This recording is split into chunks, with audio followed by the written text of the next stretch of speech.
I suppose welcome to the fourth Inspire series. I'm a little bit clogged up with the cold, so you're just going to have to bear with me on this one. But today we're going to talk about measuring for success. So the aim really is to use data to improve your job ad performances, and then how to use this data to actually to track the performance of your campaigns, your advertising campaigns for your roles. So just to explain, first of all, I'm kind of repeating myself for anyone who's joined us before, but my name is Dylan O'Neill. I'm a small business manager at Indeed. I specifically look after a department called Client Onboarding, so we're there at the inception of a lot of accounts. So in the UK, so when the client actually sets up, we want to be the first point of contact if they have any questions on how to use a product, what product to use, and just be a general support. So at Indeed, I really, what we say every day, and it's plastered everywhere within our offices, that I help people get jobs, so we help people get jobs.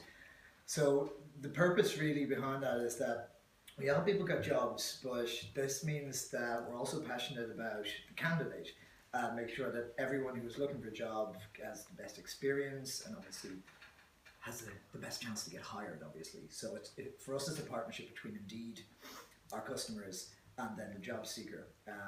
So the employers find the right people for the jobs, and then the job seeker can easily find jobs that they're looking for. So it's a three-way street. I generally answer, but I've done it so many times at this stage that what do people know about it Indeed? I think we've kind of established at this stage, but really just to mention a few things about us, that obviously we're a search engine for jobs, a job search engine. We're the #1 job site in the UK, #1 mobile app in 20 countries, and that's wrong, I think that's more now, but and Calvin's not here to help us, but we have over 180 million visitors worldwide per month actually, and then over 50 million visitors each month in the UK. So to move on, so getting data about your candidates. So how people describe jobs in many industries has changed over time.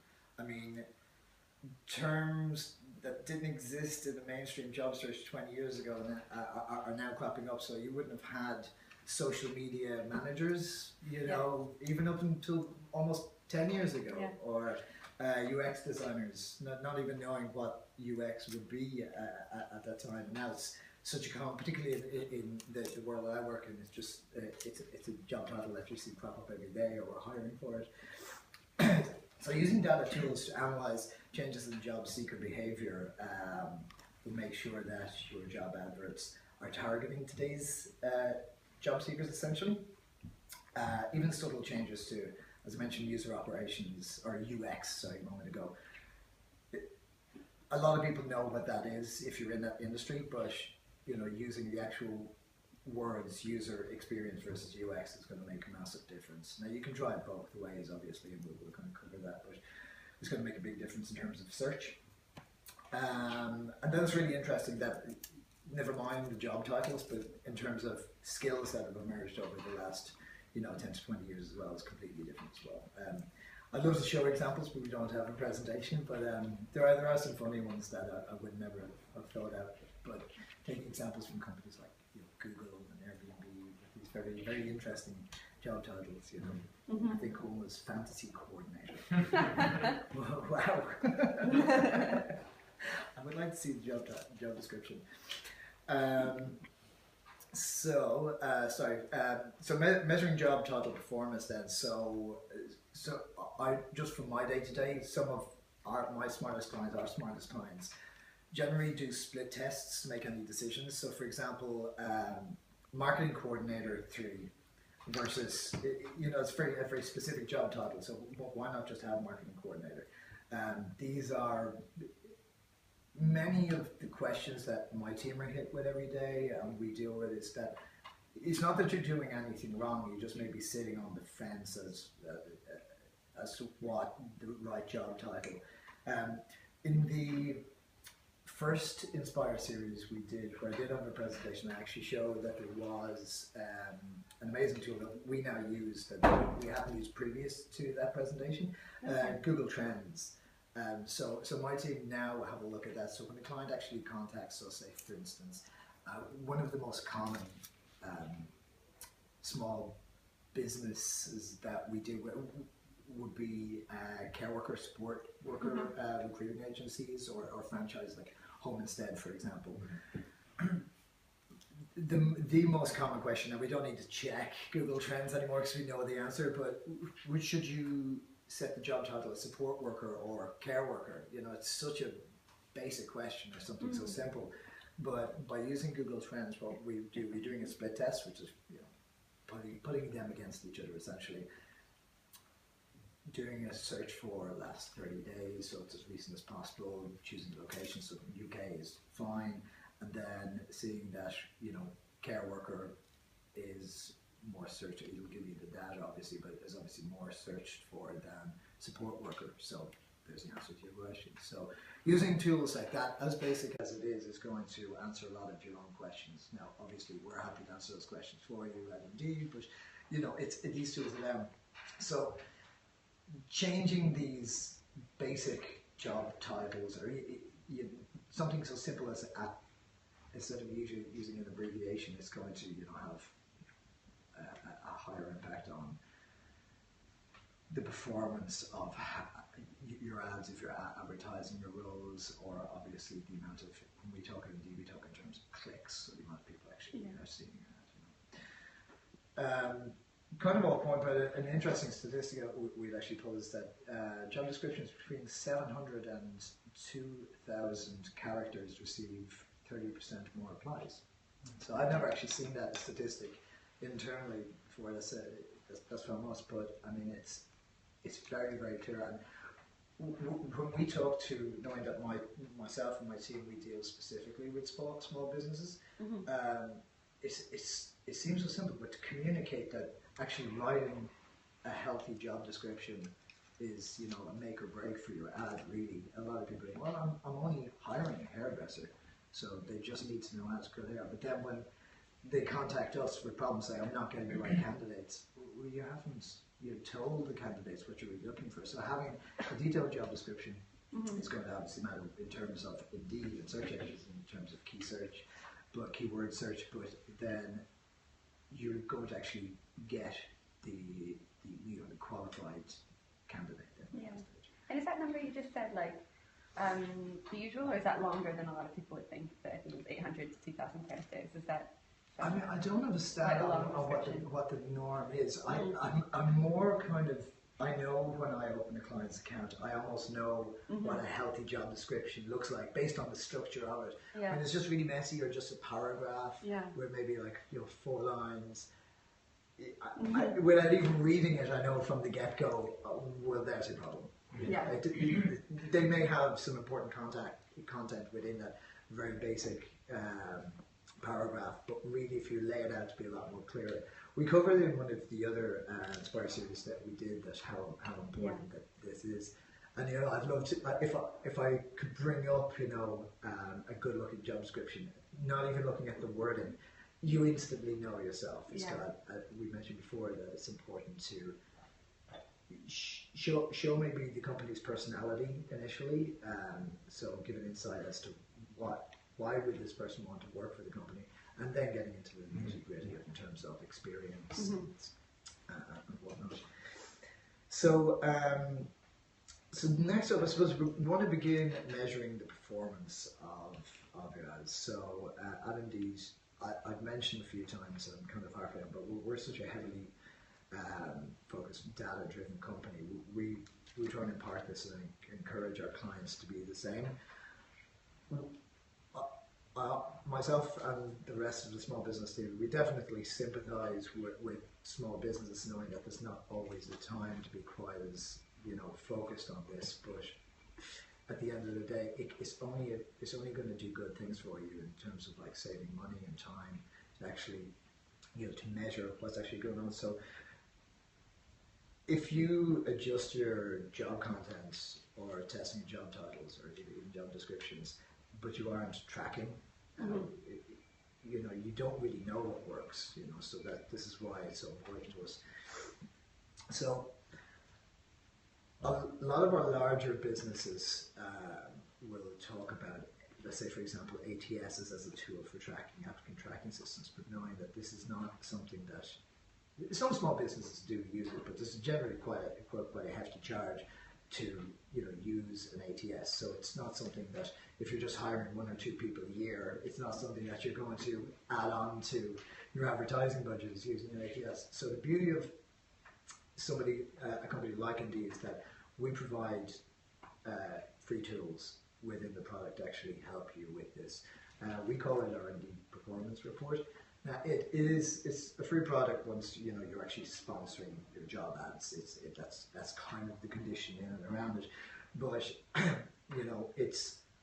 it gives you a day-by-day breakdown of actually what's happening with your ads. So you post your ad and you obviously sponsor it to make sure that it's got primary visibility.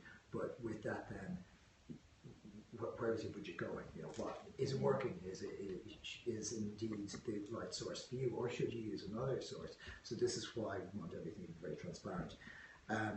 Some of the I'd love to be able to show you an example of it, just to point out maybe 4 of the primary metrics that I suppose my team will communicate to our clients when trying to figure out what's working, or if something's not working, what we do to go about changing it. Obviously, talking about to be changed to job title, job description, so on and so forth. The cost per application, as an industry standard, we generally say, and this is UK industry standard, that anything under £5 is good. Depends on how skilled the role is. You'll see with some people hiring, let's say, care workers, that might cost on average 10 cents per application in that world. A big part of that then is our apply rate. Generally, it's only 10% of people looking at a job advertisement actually will go forward and actually apply for it.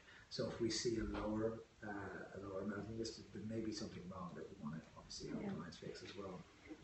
Average page position, so when we talk about search engines, so whether it's Google or whether it's Indeed, you obviously want to make sure that you have primary visibility.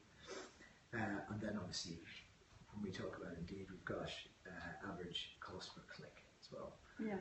Are we all okay? Okay.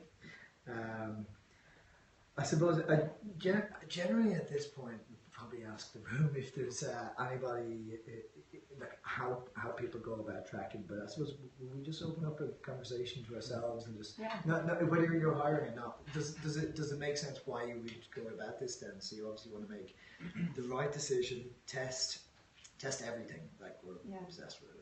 But obviously, to make any decision, we'll run several tests and then obviously go with it then hopefully. So it's the same if you're hiring. We want to make sure that you're using the right source. So maybe newspaper advertising works better for you.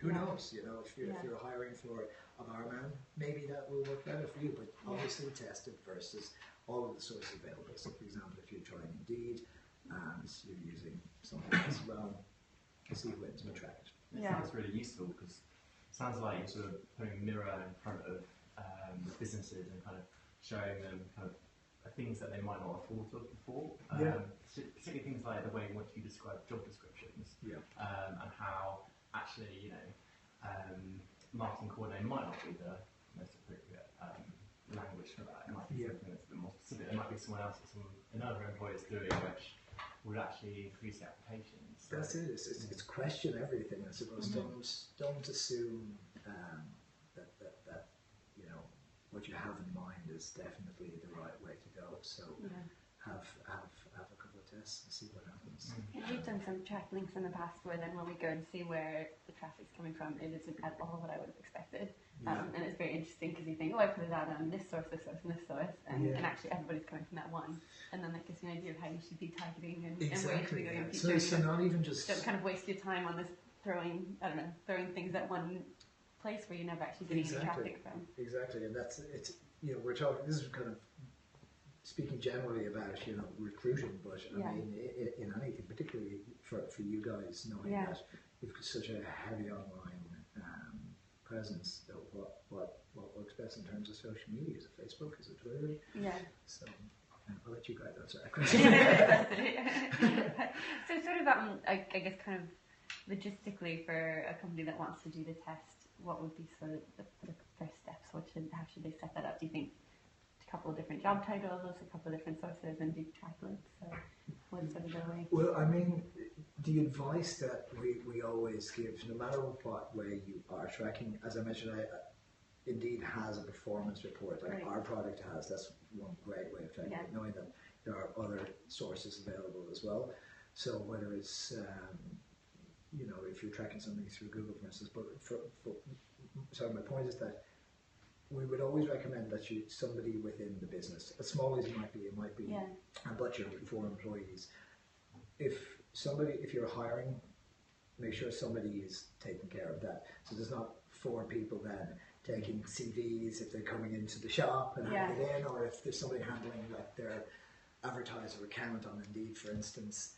If there's a few people logging in and making different calls to candidates, how do you know that source is the right one if it's mixed between a few? So always have one person assigned to be, your measurer. Do you think that person should always be business owner, or not necessarily? No, I mean absolutely delegated. I mean, if business owner is too busy, absolutely. It's just we always just talk. It's just make sure somebody just looks after that. It just makes sense. It's obvious, but it makes sense.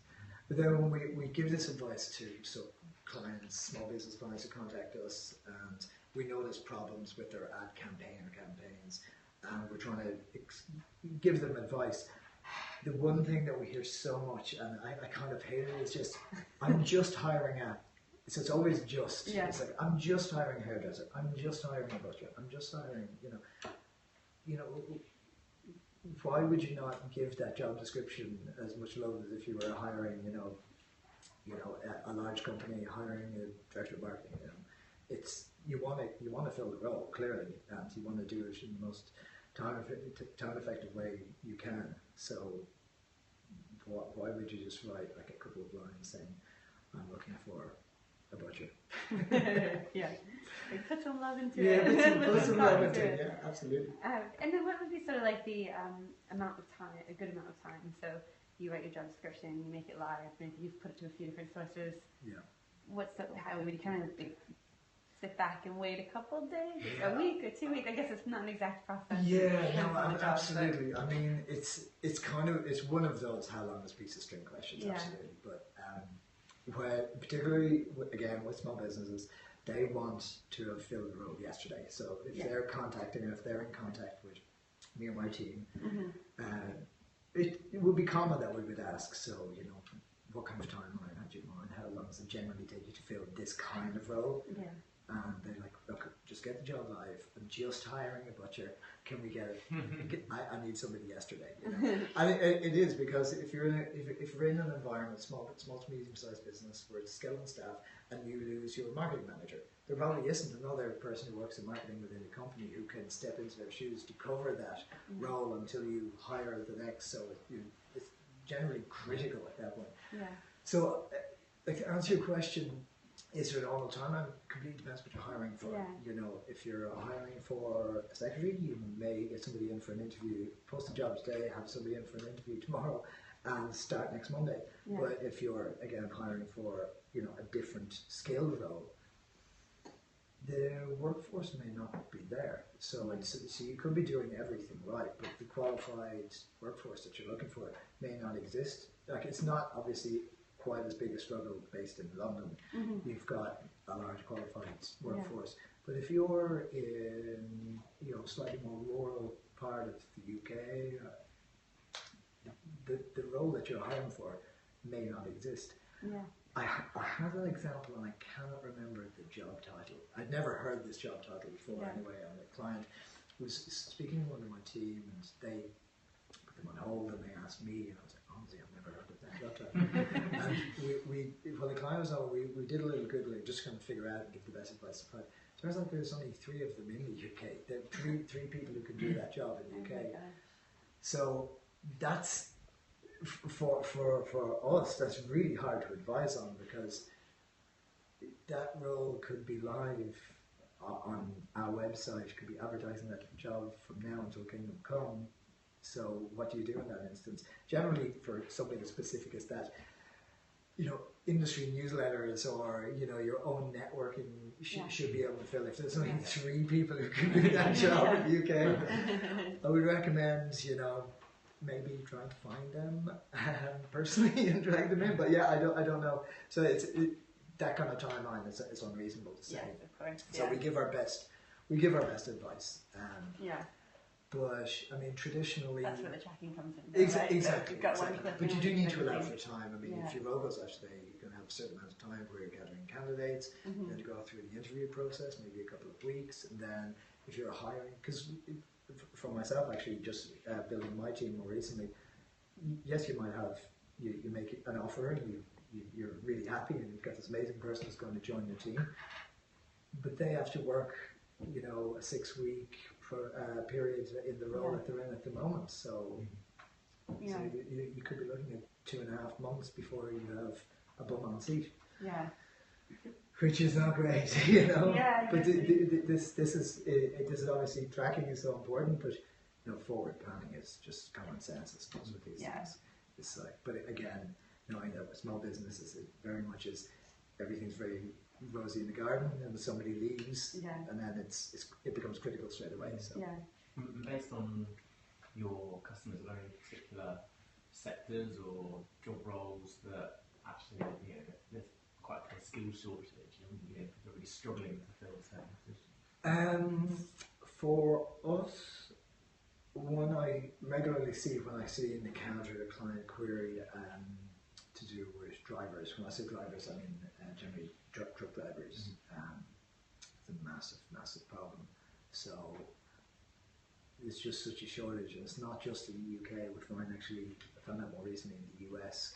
So our mirror team in the US had that same. So it's what we do in that instance, particularly if we're having an interaction with a client, we just try and set the expectation. I mean, realistically, you're not going to fill that job tomorrow, unless you're really, really, really lucky. And you could do everything perfect. Your job description, job title, fine. You might even have a substantial budget where without fail, you're on, let's say, the first page of Indeed. You have the best visibility, the best chance. But if the workforce isn't there, you just have to wait for it. Wait a little longer. So. Yeah. And does Indeed dabble in the world of temp work and filling temporary positions? We don't have any specific industry that we cover it all across the board. Okay. Yeah, absolutely. I mean, even to the point of work from home jobs. So if there's a job with a salary, you can post it on Indeed, and we want every job. I mean, we say it's a one-stop shop. So we do everything that we can to ensure that every job is on Indeed, even if the job hasn't been posted specifically to Indeed. Similar to Google, you have a Small Business Saturday probably didn't contact Google and say, "Can you make sure that I'm on Google?" so we aggregate jobs from thousands of sources as well. So if somebody is even advertising the role anywhere online with a competitor, for instance, more likely than not, we have that job on Indeed. Yeah. So so it's a one-stop shop. Yeah, and I guess if I was looking to take on someone for sort of the busy holiday period and it was only a temporary sort of 6-week thing, do you think the process is any different, or actually do all the kind of things we talked about over the last few weeks? Same importance. Yeah, same importance of what we covered in the other workshops. But my team and the small business team see a lot of this now, but already I haven't seen quite as many, say, particularly retail roles coming up to Christmas, as I would have anticipated. Right. But it's just going to be this panic. It's the 1st of December tomorrow. I was like, oh my God, it's December, and I need 20 retail staff yesterday, and they're forgetting that. So does everyone else. Yeah, so does everyone else. So you probably should have thought about advertising that in October to try and get your numbers up. Yeah. But yeah, these are the trends that we find. I mean, don't have any actual figures on hand about that, but we just notice with the client interactions we're having, yeah, there is an awful lot more Yeah. temp work. And particularly with retail, it's a great opportunity for people in uni to jump in for those type of roles. So you don't need a particular skill set. You're just looking for people for the holiday period. So that it works out well. So there's a lot more of those ads online, but then there's a lot more people available for it. There's a skill workforce that probably wasn't available for the 11 months of the year because they may be studying. So it evens out. We would like to think. Does the time of year have a huge impact on when you would put up a vacancy? Like, there's the old tradition of that there's no jobs in January or December. Yeah. Nature. Is it still true? It's a trend with different departments within Indeed. We obviously, it can quieten down on the lead up to Christmas. I mean, I think everybody would know that. I mean, you might say who looks for a job in December. People do. Surprisingly, if you don't have a job, you're always looking for a job. As an example, but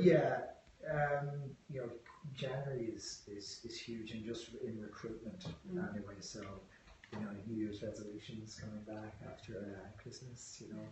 Takes about till the second week of January maybe before those kick in. But we know there's peak in traffic on Indeed for January.